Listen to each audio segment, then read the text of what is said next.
Well, joining us in our fifth seat is Iraq War veteran Allison Jaslow. She's the CEO of Iraq and Afghanistan Veterans of America. Allison, this is quite the pickle that Pete Hegseth finds himself in. It's very serious, the allegations that he's facing. And frankly, I don't think it's that hard to find a lot of people who don't have these things in their background, who could be Kavanaugh'd if that's what's happening to him. Well, Abby, first of all, thank you for having me. And I'd actually like to draw attention to something that I don't think gets enough attention, and the fact that he lobbied to get convicted war criminals pardoned by the former president, who is now the president-elect. These are men who were turned in by men who were serving alongside of them. And so do we want to put somebody in the Secretary of Defense role who seemingly thinks war crimes are permissible? To me, that's the most disqualifying factor. I can talk all day long about why I think women should stay in combat roles and why we shouldn't have somebody who potentially has sexual assault allegations and or has committed sexual assault atop the Defense Department when we're already trying to wrestle the military sexual assault issue inside the military. But again, I double down. The fact that he seemingly thinks war crimes are okay should be the single most disqualifying factor for Pete Hegseth, and I wish more people were talking about it. Yeah, Abel, I mean, that is an important point. And the fact that there's all the things that he's addressing in these meetings with Capitol Hill. And his own mother had to go on Fox News to explain why she wrote in an email to him that he was an abuser of women. Well, she did say today that she wrote the email and she was upset at the time. And within 2 or 3 minutes, she responded with another email saying, I'm sorry. It was haste. So let's be very clear, Abby, of what the real story of what Mom said today. Obviously, Pete is in the fight of his life. There's no doubt about it. Look, President Donald J. Trump is the 47th president of the United States. He chose Pete Hegseth to run his Department of Defense. The president nominated him. Now he's got to get 51 votes. There's no secret. He's having a hard time in the Capitol because no one is giving him a fair opportunity to go to offices and talk to the senators. They're just on him. Look, there's a bunch of unnamed sources out there on him every day, Abby. Every day there's more unnamed sources. Pete's got to clear his name as well. But do you know why they're unnamed? Well, why are they unnamed? Because Pete Hegseth has bound his accuser to an NDA. She cannot come forward because he will not release her from her NDA. That's the one person. Julie, that's just one person. There are people at Fox. Well, I'll tell you more. There are people at Fox News who used to potentially work at Fox News, or people who are there now who may be bound by NDAs as well. They may not be able to speak, so maybe Fox News should release them from NDAs. There are plenty of people out there who I'm sure would be happy to come forward, starting with the accuser. You can't get Kavanaugh'd if the other side hasn't had its chance to speak. Brett Kavanaugh, his accuser, was able to come forward and testify. Unfortunately, Pete Hegseth's accuser is not able to say a word because he will bound her by an NDA.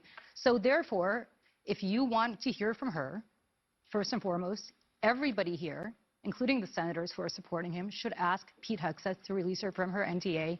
And it's not clear to me as to why that's not happening. Should she be released from the NDA? You know what? At the end of the day, I don't know that she needs to be released. He needs 51 votes. They need to hear from her. The Senate's going to decide, Julie. But they need to hear from her. They need to hear from her. Well, do they need to subpoena her and have her testify and open? I mean, that's the problem. You're asking somebody who was potentially raped.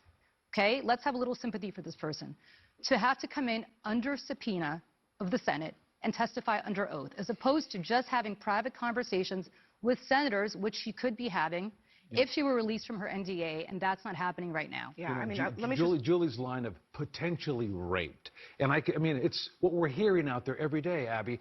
This person. It's an accusation. Unnamed source said this, unnamed source said this. She's unnamed because he won't let her come forward. Well, I mean, I'm not sure, honestly, if you're familiar with the facts of that case, but there was a police report in a district that I represent, Monterey, California. So the allegation of rape is there. She didn't make that up. It's part of the case. So Julie's not just like calling her an alleged rape victim. She went to a hospital and received a rape kit. Well, yeah, I mean, of course. I wasn't there. She went to a hospital and received a rape kit. So, look, there's all of that. He has gone on the Hill now. He said, well, let me play what he said on Megyn Kelly, and then we'll talk about what he said on the Hill.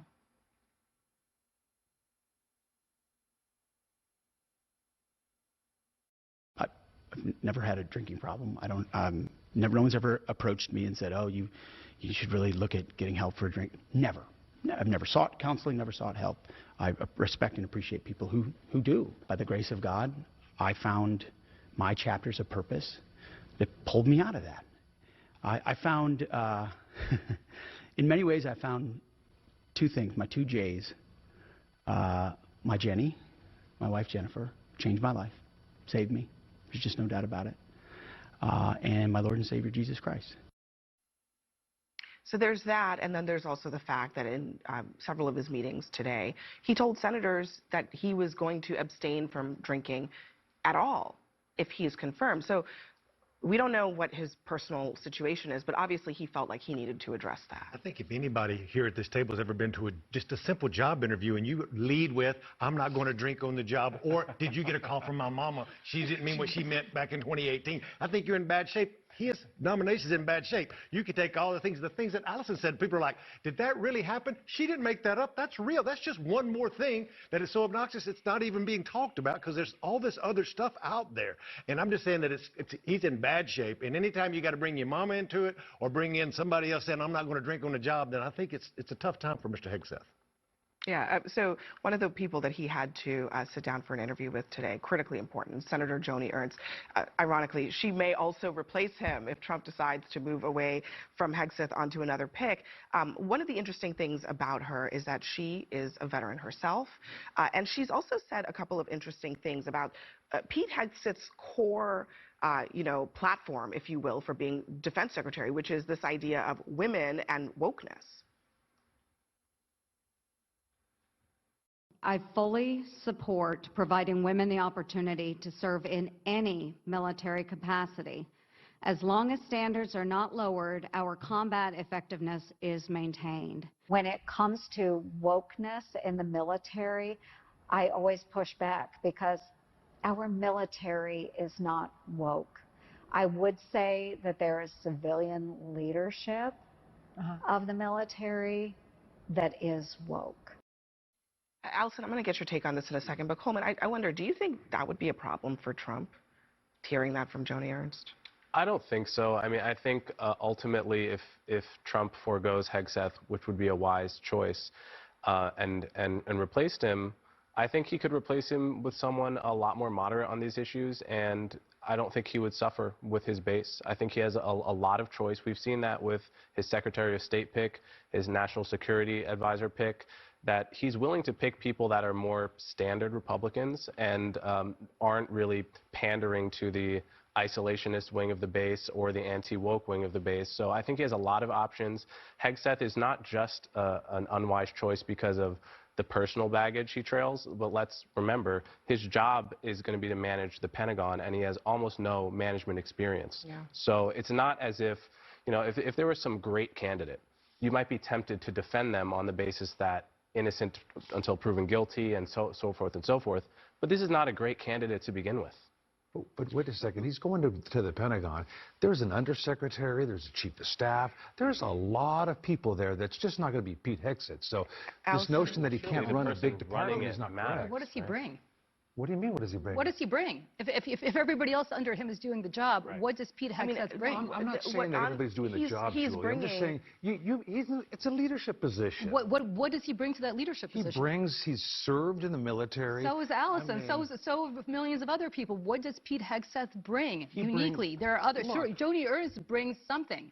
Right, Allison, on that front, I mean, what do you think of that critique that Pete Hegseth doesn't bring anything? I mean, I know the other part about the war crimes, but just on the management of it all.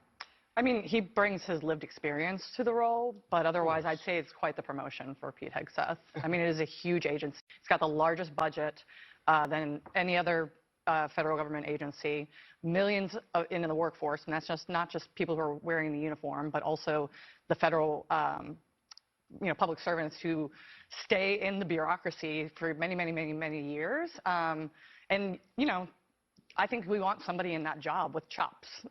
If you look at the secretaries of defense that have preceded him, 4-star generals, many people who served in other positions of leadership in government before they got there. Yeah. So I think that there's there's a lot of risk at putting somebody who hasn't proven themselves to be a competent manager. I'm sorry, I don't see the risk there. There's no risk. All right. I mean, this guy served. So did I.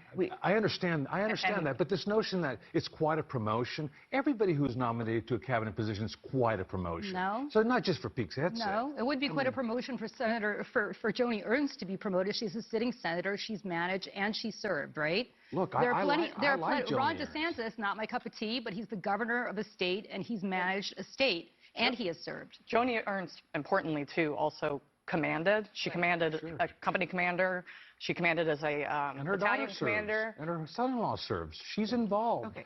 And she said today, it was a great conversation with Pete Hegseth. We got to go. Allison, appreciate you being here. Thank you very much.